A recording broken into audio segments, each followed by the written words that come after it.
My Beauregardians. This is gonna be the last episode of this series, Self-Discovery Explained. And in this video, I'm gonna talk about two people: Hot Lunch and Lavender Thug.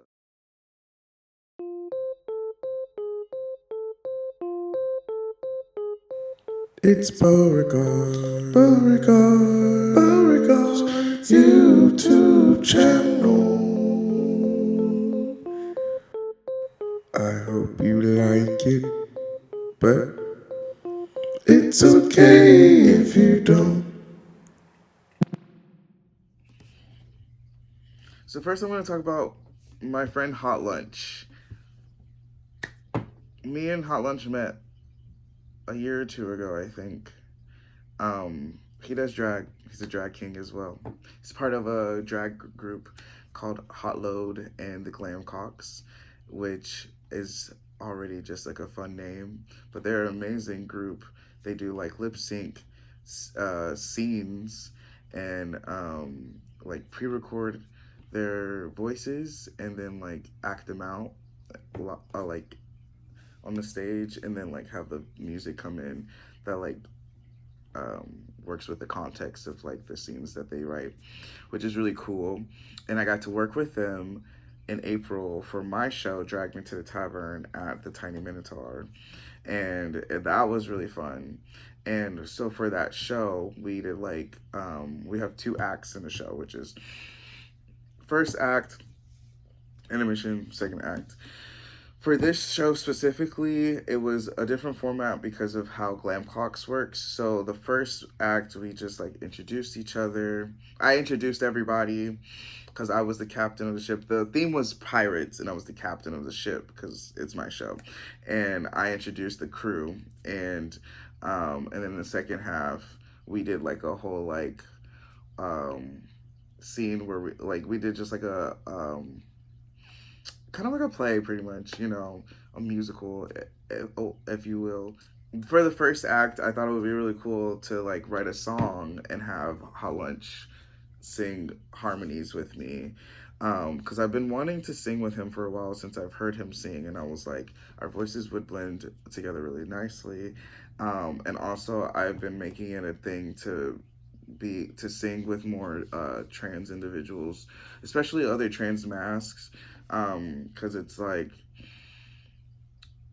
we don't really have much of us in the media anyway. So it's like I want to make music with me, but also share that like love of singing and music with other trans masks, especially those who don't realize that they could just make music if they wanted to. So I reached out to him and I was just like, hey, would it be cool if I have an idea to write a song and I want you to add harmonies to it? Would you be down for that? I was like, I'm going to write the song. I'm going to write the music. I'm going to write the lyrics. I just need you to help with adding harmonies because I think it would be really fun to have you as a as that, especially if we're like singing live. I think it would be cooler to like have two different voices than just like me singing over myself. So he was like so down for it, and I was like, I really want to write a song about the sea and the moon being in love. Um, giving it's like still pirate vibes, but I've always wanted to write like a love letter to the moon. Because the moon is so beautiful, and especially when she's full.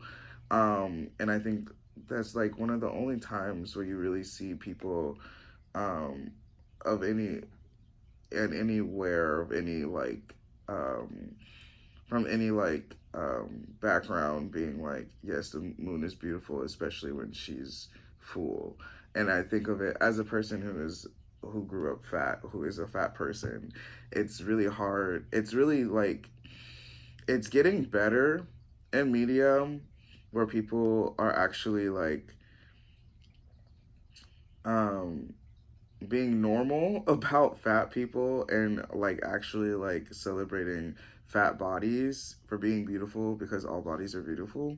So like the fact that people look at a moon and they're like, the moon is fat and she's beautiful, but she's fat because she's beautiful. Like her being fat is making her beautiful. It's just it translates nicely to my brain about like I'm fat, I'm beautiful.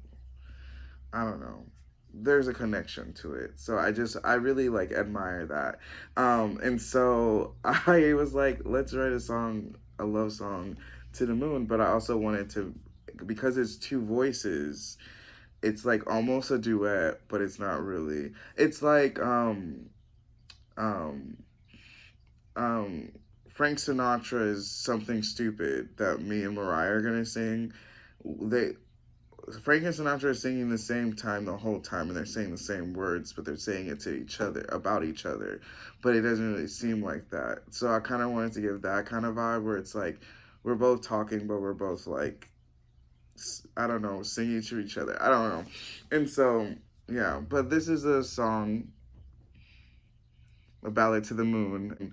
I'm hoping we can record it soon and make it a part of my newer album project because I do have a new album project that I'm gonna start working on after this show in May 16th. And then Lavender Thug, DJ Lavender Thug. I love her so much. She is of the trans community, and she is a big part of our community here in Austin.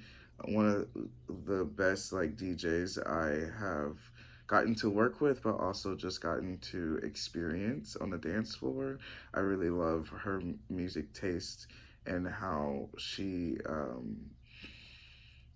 curates vibes for music. She's also just a sweetheart, um, a wonderful person to be around.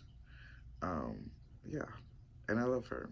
She's gonna be curating the vibes before and after the show, and um, I'm so excited. But yeah, um, and that is Self Discovery Explained. Even though I wasn't even talking most about the full like album or like all of the songs in the album, um, but just like this night that we're about to have is gonna be a magical night. Yeah, and I hope y'all can come and see it. Come to the show. May 16th, 7 p.m. is when the doors open. That's when the music starts playing. 8:30 p.m. is when the screening starts, or like whenever the sun goes down. It'll be at Lenny's at the trailer. Bring your own beverage, bring your own everything. I'm not sure how many people are gonna come. There are a lot of seats there, so I don't know if I need to tell people to bring seats. Um, bring good vibes. Bring $5 each. It is suggested. Um, yeah. Thanks for watching.